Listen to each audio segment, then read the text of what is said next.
In the heart of Kiev, the echoes of explosions have become a grim backdrop to daily life. The Ukrainian capital, once bustling with the vibrancy of a thriving metropolis, now finds itself at the epicenter of a conflict that has intensified beyond what many could have anticipated. A significant event unfolded recently when a training facility designed for 5,000 individuals was decimated by Russian missiles. This facility, more than just a military hub, was a symbol of Ukraine's resilience and a beacon of hope for its soldiers and citizens alike. The attack not only resulted in a tragic loss of life, but also brought Ukraine's military preparations into sharp focus. Among the casualties were not only the 5,000 soldiers, but also 60 foreign military experts, each contributing their expertise to aid Ukraine in its struggle. The international community has been quick to condemn the attack, viewing it as a cruel assault on civilians and a blatant violation of human rights. However, the Russian narrative paints a different picture, one that frames the facility as a legitimate military target, purportedly used as a gathering point for mercenaries and a direct threat to Russian forces.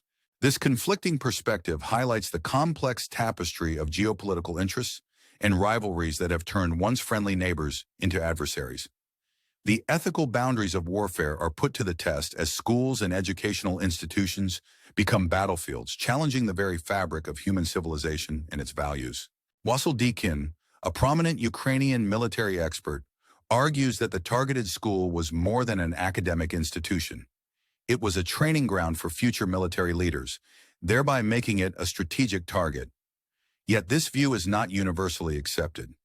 Many in the international community assert that regardless of military use, targeting a school is a profound violation of wartime ethics, as these are places where children learn and grow.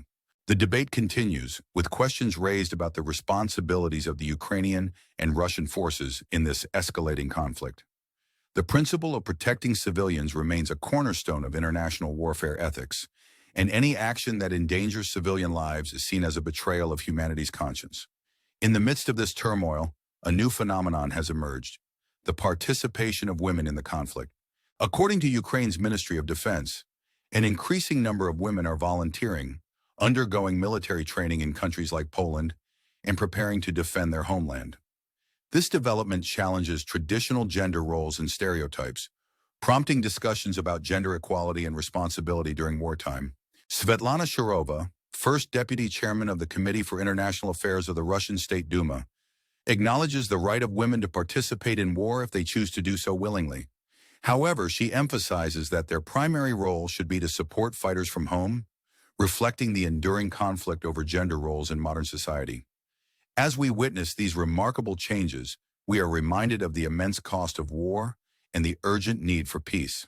The ongoing conflict between Russia and Ukraine has resulted in massive human and economic losses on both sides.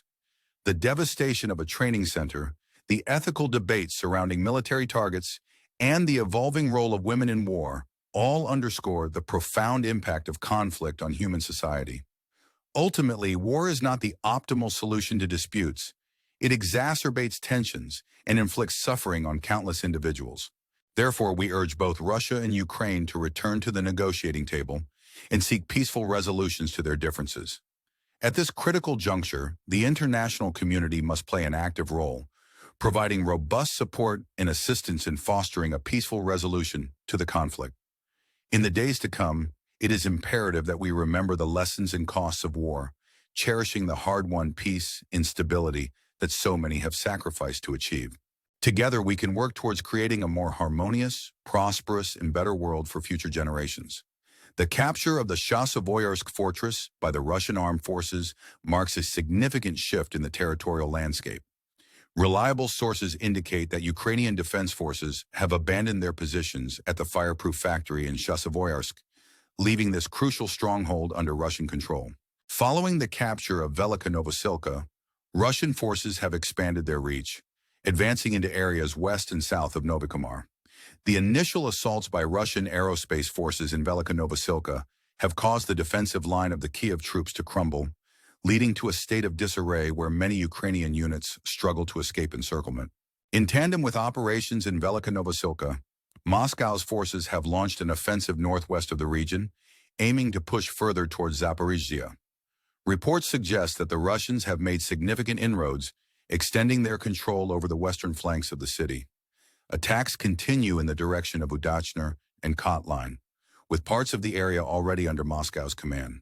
In Chasiv Yar, Russian troops have occupied the first high-rise buildings, marking another territorial gain and severing a key supply route for Ukrainian forces in the region. Geolocated videos reveal Russian forces along the hills west of Ivanivka, continuing their preparatory maneuvers as they edge closer to Kramatorsk.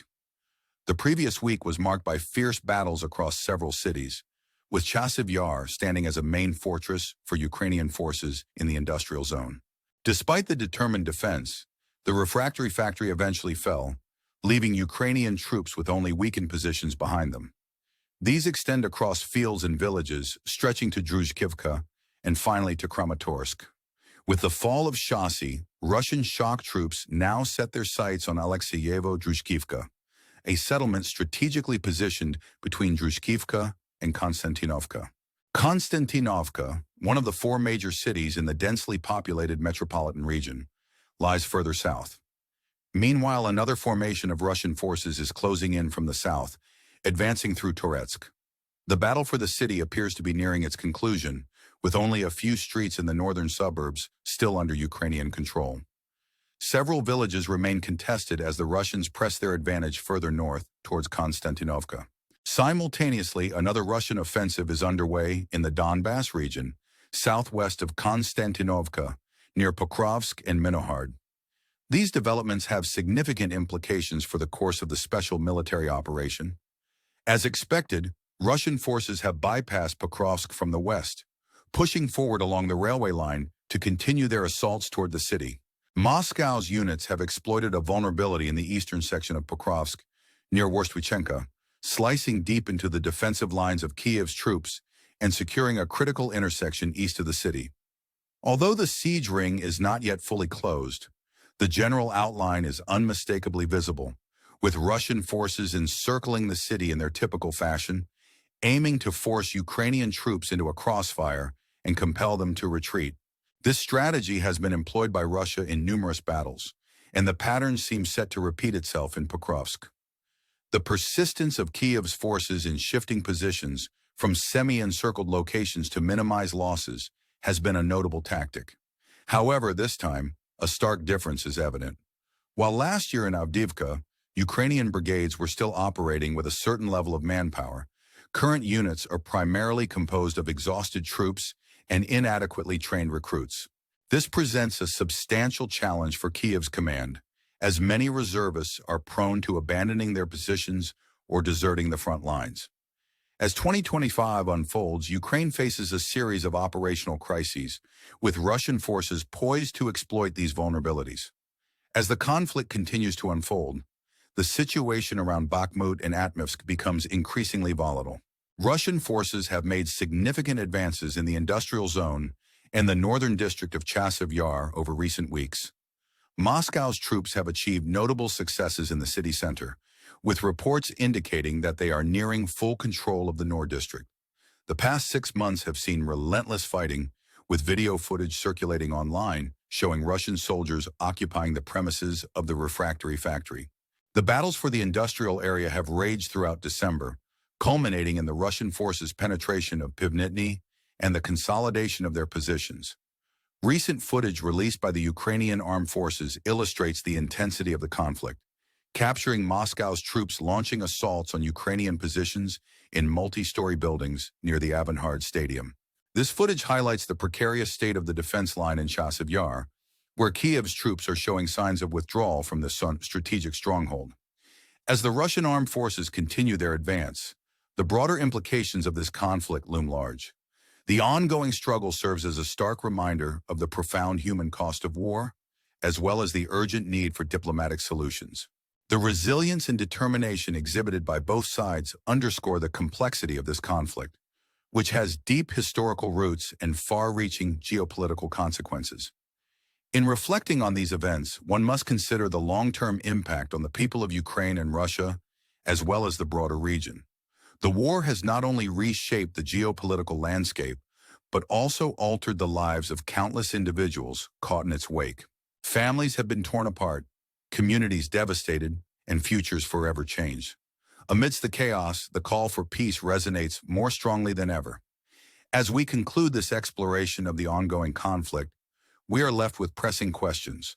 How can we move beyond the cycle of violence and towards a future of reconciliation and understanding? What role can the international community play in fostering a lasting peace?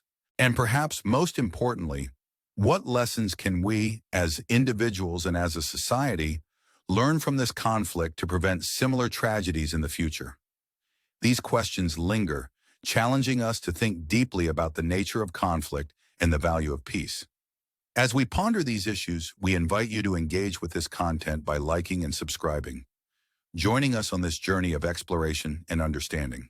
Together, we can strive to build a world where dialogue prevails over discord and where the scars of war are healed through the bonds of shared humanity.